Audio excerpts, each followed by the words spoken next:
Oh yeah, and then there's the scene with hookers. Oh, Why? oh, that's right. For no reason. It doesn't do anything. We have Mike Epps and some other dude that I've seen this guy before. Character doesn't matter, but yeah, it's like who would want to fuck these two guys, even if you had to pay for it. And they invite these two fine girls over. And what do they do it for? Because they know that this audience loves to see big booty bitches take their shorts off, get topless, and make out with each other. Yeah, and that's what they did for like 30 seconds, and then it's like, wow, okay, I was highly entertained. Can we get back to? Oh wait, no, there really isn't a movie here. No, there really is not.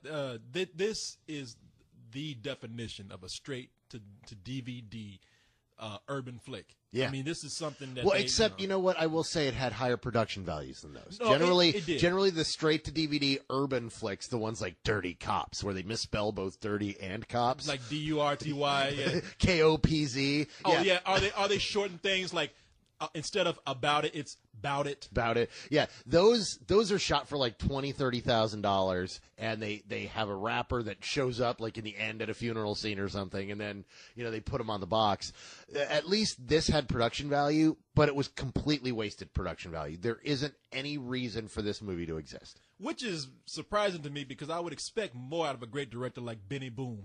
Benny Boom, baby. This is the Benny Boom who's brought us such epics as something with 50 Cent and something with Mobb Deep. And something with Nas. I mean, you get the picture. It's something with rappers. It's got to have Master P in there somewhere. I'm sure he's working on that as his next epic. But you know what you're getting into when it says directed by Benny Boom. You don't, because you've never heard of the motherfucker before. But no, if it ends from here on out, if it's Benny Boom. That's the culmination of like a rap title right there. That's a rap director, Benny Boom. When I saw that, I was like, oh, okay, I know why I'm here now. Yeah. So, man, I will say there is one character in this movie that I did like. No. You didn't like the character. No, okay, I know what you're thinking. I'm gonna name a guy first. I did think one of the guys. You're into a dude now. Amari Hardwick plays a guy named Shavu in the movie.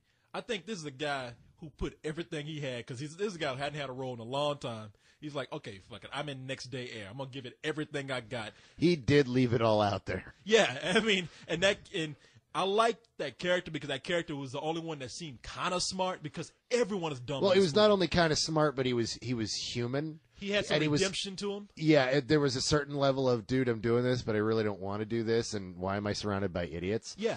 And, in bringing him up, the one thing I kind of dug, and I say kind of dug, it was just a neat idea. It wasn't executed really brilliantly or anything, was his friend Buddy, who they call Buddy because he refuses to tell anyone his name. And it's like, hey, what's up, buddy? And people keep trying to get him to tell him his name. And he just gives them a look. And I've seen that guy in like 1,000,006 different things. He was a kid actor, and I've seen him in something too. And now he's just big motherfucker. But I like the scene when he comes into the room and one guy's like, hey man, who are you? Thirsty. Yeah. Like, and you cool, are man. thirsty. Yeah, exactly. Almost got you that time. Yeah. It's like, God, there's so much. I can't even say there's wasted opportunity or potential here. It really is. They took a couple people who have talent and gave them a script with, that had nothing, and made the best movie they could out of nothing. And that was, as I have to call it, some old bullshit. I would call this some old bullshit, except they got a fine ass girl in here. It's fine ass girl, but does she get naked? No, she does not. But I would give this movie points for exposing her to me for the first time. Yasmin, Yasmin Deliz. Fine ass Puerto Rican chick in this, feisty. She got that talk like this. I smack you for talking to me like, that. I love that. I love that about the Puerto Rican girls, man. And so I would give the movie points for actually putting her in there. Now, next time I want to see her naked. If there's a sequel to this, Next Day Air, then I want to see the Next Day Air after. Yeah.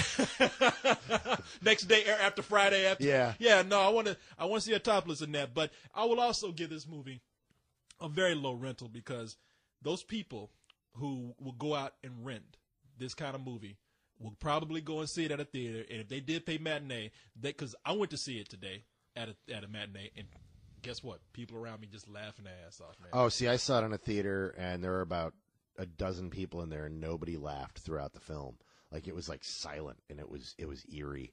But no, the thing is you could say that, but if you're listening to this show If you're listening to us on Spill, then you have no reason to see this film. There really is nothing there for you. You're not going to walk away having watched it as a rental and gone, oh, hey. Giving something a rental, it's really got to be something that it's at least worth a look. There's nothing here that's worth a look. We're gonna have totally forgotten this film by next week. We're gonna be, wait, what reviews did we do last weekend? We did Brothers Bloom and Star Trek, and what was the? No, this is the kind of movie where you're flipping channels and you just happen to flip by BET. You will see this movie on BET one day, like the edited version of it. You'll be flipping channels and you'll be like, "Oh, that was next day air. Wasn't that out last week?" So that's the kind of movie. That this is. You want to know whether it's next day air, that movie where they find all the cell phones and try to sell the cell phones.